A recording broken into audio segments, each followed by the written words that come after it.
So it's been a little more than 30 days since I received the Fitbit Charge 5, and now that the daily readiness score is available, I'm doing a bit more testing to see, is this something that I'm going to keep for the long run, and what do I think about the product just starting out? So let's do a little deep dive. So I pre-ordered the Fitbit Charge 5 back on September 2nd of 2021, right off of the Fitbit.com website.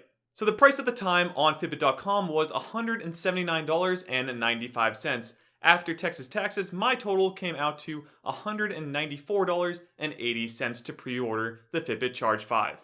And for a quick unboxing, you'll receive the following items. Of course, you get the Fitbit Charge 5 device itself. You'll also get a large and small wrist strap. I'm currently wearing the large. And then you'll also get a charging cable, which is different from the old Fitbit Charge 4. So this one will only work with the Fitbit Charge 5. It is magnetic though, so it can stick to different surfaces if you don't want to be like me and just throw it in a drawer.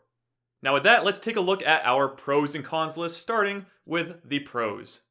So starting off, this is by far the most comfortable Fitbit I've worn to date. I really love the Fitbit Charge 4, but the 5 takes the cake on being the most comfortable one I've worn so far. The wrist strap is probably the reason why it's a little different, as it loops through and goes underneath, but I really love that design because again, I almost never take this thing off. My next pro is that the color display is really amazing. A problem I had with the Fitbit Charge 4 is that in some sunlight scenarios and the glare on the screen, I couldn't really read it very well and it wouldn't light up great enough for me to read it. But the Fitbit Charge 5 has fixed that issue. It has a very, very vibrant and bright screen, and now it has colors as well. So you can quickly pick out different parts of the screen when you're looking at the device. So it just speeds up what you're doing when you're looking at it, and it's also very easy to read in all different conditions from my testing. And just a note on that, there are a lot of clock faces. I think they have 25 or more different clock faces you can pick at this time. I'm just using the standard one it came with, but if you want, you can switch to other ones that are on the app and sync it to the Fitbit Charge 5.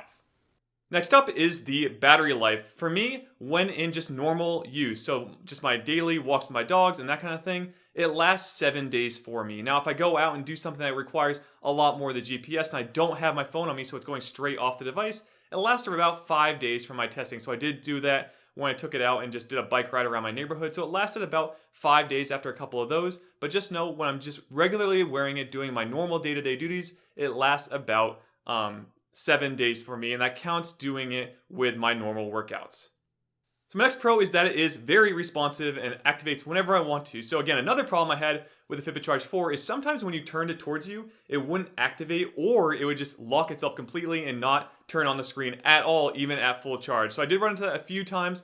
Eventually they put in a firmware update in the old one where it stopped doing it. But so far, right out of the box, I've had no issues with this thing not turning on, not activating, not turning on when it actually faces it towards me, or you do your little wrist flick and you face it towards you. Every single time I've used it now, it has worked just as designed. So again, I've had no problems with this device yet out of the box.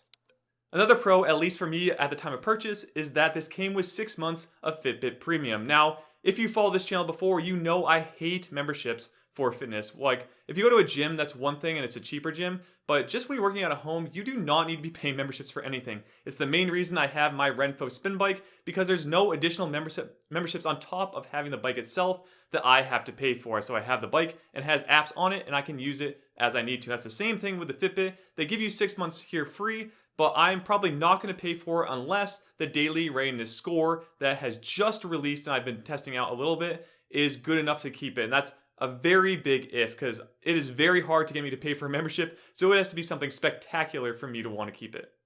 And with that, my last pro is that the daily readiness score is finally available. So it took, I got this at the end of September, so a little over a month, maybe about a month and a half or so, to actually get the daily readiness score up on the app. So it's actually not on the device, so that's actually one of the pros I'll list a little later on. But just know it is in the app, and I did just get my first reading of an 81, telling me I'm ready to do my workout. So we'll see how that goes. I think it has about 10 more days to get a proper reading, but as of the first couple of days through, it says I'm ready to do my next workout, even though it's a Saturday and I'm not going to be doing it today.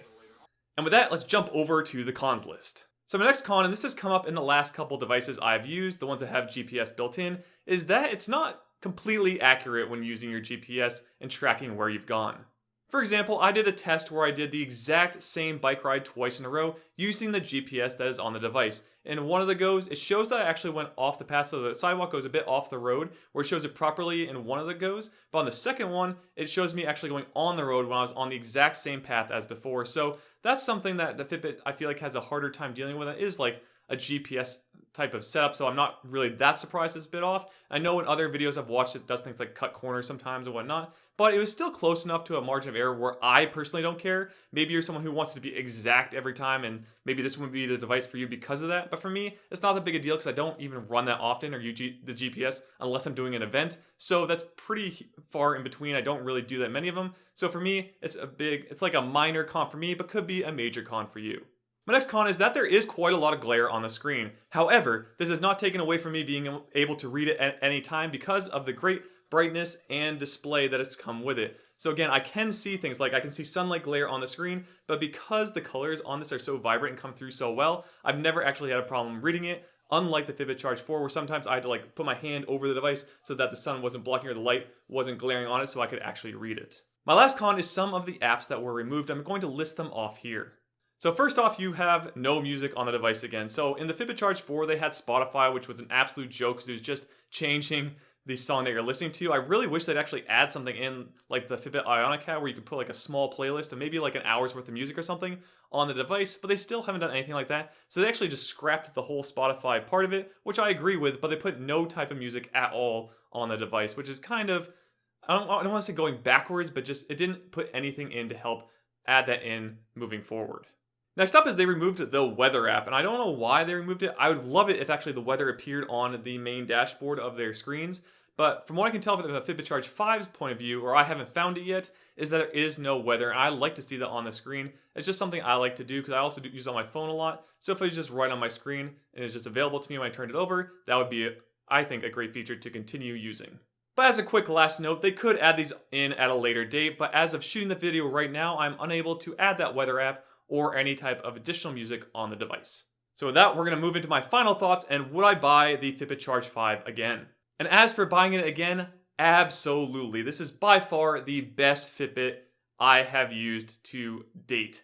And I love that the other ones, so the Fitbit Charge 3, 4, and 5, I believe, are the ones that have the GPS built in. That's where I really got excited using it. But this one really takes the cake in terms of always being able to see the screen, being responsive at all times, being able to wear it pretty much all day long and all night and have no uncomfortable setups with it. And really, it just is everything that I personally need in order to track my fitness. It doesn't do any kind of bonus things. I've turned off all notifications on it because I hate seeing all that stuff. That's just me. But for what I am using it for in just my daily workout, or not daily workouts, but workouts a couple times a week, and then when I walk my dogs and stuff, this has really been a great device just for me to have around and see what's going on in my daily activity. I don't use it that much to hardcore track anything. I just used it to see have I been active, have I slept well, those kind of things. And with a daily readiness score now available and something I can test for the next update that I give in the future, I really want to see what happens there and if it lets me keep the premium version of Fitbit.